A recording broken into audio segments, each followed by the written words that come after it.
अस्सलाम वालेकुम वरहमतुल्लाहि वबरकातुहू। उम्मीद है आप सब खैरियत आफत से होंगे। आज हम पढ़ेंगे पहली तख्ती यानी कि हरूफ मुफरदात का बकिया हिस्सा। पिछली वीडियो में हमने पहली तख्ती की 2 लाइनें पढ़ी थी। चूँकि वीडियो लंबी हो रही थी इसलिए बाकी का हम आज पढ़ेंगे।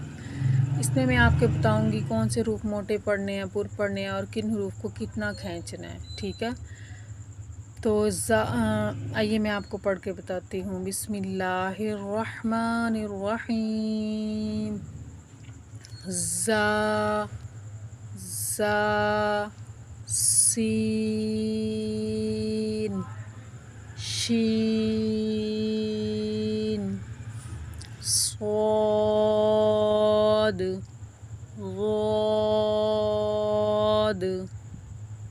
तो ज़ा को एक अलिफ के बराबर लंबा करेंगे। ज़ा के साथ अलिफ लिखा हुआ है, अलिफ के साथ जो है एक अलिफ के बराबर खींचने का मतलब है कि एक मुट्ठी को खोलने या बंद करने में जितना टाइम लगता है उसको एक अलिफ की मिकदार कहते हैं। आप अपनी मुट्ठी को पहले बंद कीजिए या खोलिए, तो आप देख रहे हैं कि इतनी देर ही आपने इसको खींचना है। ठीक है।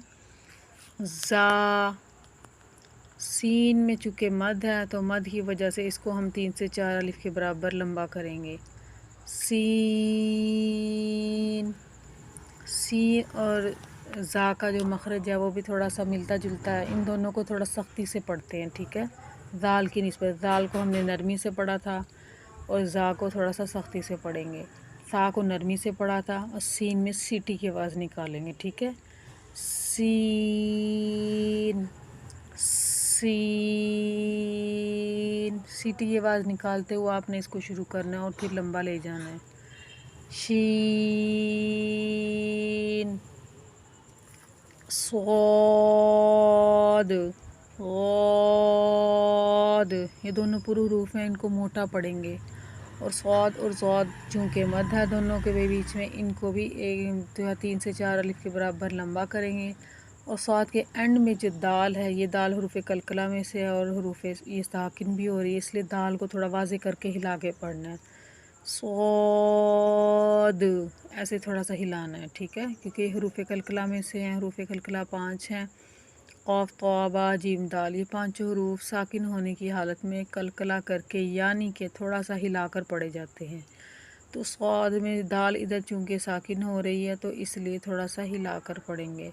स्वाद वाद तो सो। ये दोनों पुर हरूफ हैं, ये पुर पढ़े जाएंगे। तो और ता में फ़र्क आपने वाज़े करना है। ता को जो है वो बारीक पढ़ना है, ताक पढ़ते वक्त जो है मुँह गोल नहीं होगा, लेकिन तो जो कि पुर हरूफ है इसको पढ़ते हुए थोड़ा सा मुँह, थोड़ा हल्का सा मुँह गुलाई में होगा था। ठीक है, को तो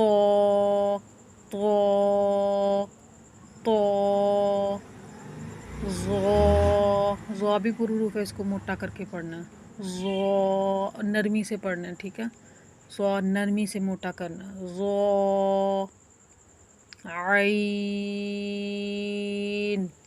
आइन आइन जो है वो हलक के आखिरी हिस्से से अदा होता है। हा और आइन हलक के आखिरी हिस्से से अदा होता है और इसको निकालना बहुत ज़रूरी है। अगर हम इसको नहीं निकालेंगे सही मखरज से, आइन और हा को अदा नहीं करेंगे तो हा और हा में कोई फ़र्क नहीं रह जाएगा और हमज़ा और आइन में कोई फ़र्क नहीं रह जाएगा।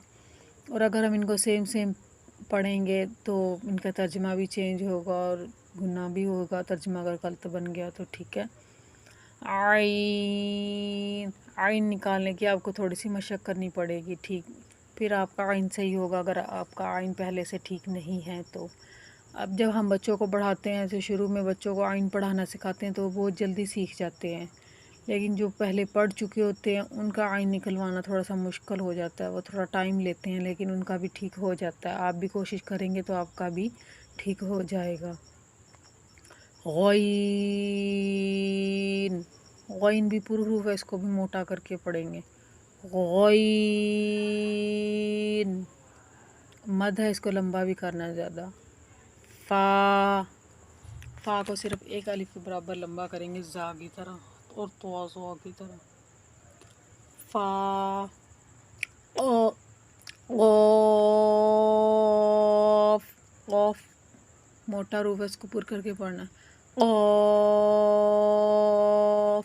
قاف کی ادائیگی کے وقت تالو ساتھ لگتا محسوس ہوتا ہے، جو آخر میں تالو ہے وہ ہلتا ہوا محسوس ہوتا ہے، ساتھ لگتا ہے اوپر، تو اس کو موٹا کر کے اور تالو کو ہلا کے اس کو واضح کر کے قاف کو موٹا پڑھنا ہے، اور قاف اور کاف میں بھی فرق رکھنا ضروری ہے، ان دونوں کو ایک طرح نہیں پڑھیں گے۔ کاف یہ باریک کاف ہے اور پچھلا کاف موٹا ہے، ٹھیک ہے، وہ پر پڑھنے والا ہے۔ لام میم میم دونوں ہونٹوں کے خشکی والے حصے سے میم ادا ہوگا۔ با کو ہم پڑھتے تھے دونوں ہونٹوں کے تری والے حصے کے ملنے سے، اور میم کو ہم پڑھیں گے دونوں ہونٹوں کے خشکی والے حصوں کے آپس میں ملنے سے، ٹھیک ہے۔ اس کو بھی لمبا کریں گے، زیادہ مد ہے اس کے اندر۔ نون واو واو پر حروف واو کی ادائیگی بھی ہونٹوں سے ہوگی، لیکن ہونٹوں کو آپس میں ملنے نہیں دینا، بلکہ منہ کو گلائی میں کر کے آپ نے اس کو پڑھنا ہے۔ واو پورا منہ کھلے گا اور گلائی میں ہو جائے گا۔ واو ہا حمزہ یا ویڈیو پسند آئے تو سبسکرائب بھی کیجیے، لائک کریں، شیئر کریں، اور ایک اچھا سا کمنٹ بھی لکھ دیجیے، اور دوسروں کو بھی بتائیں، اس کی ترغیب دیں۔ تجوید سیکھنا واجب ہے، سب کے لیے سیکھنا بہت ضروری ہے، تو قرآن مجید ٹھیک کرنے کے لیے آپ پہلی تختی سے اپنے قرآن کی ابتدا کیجیے، اور میری ہر ویڈیو میں آپ روز میرے سبق کو سنیے، اس کی طرح پڑھنے کی کوشش کیجیے۔ السلام علیکم ورحمۃ اللہ وبرکاتہ۔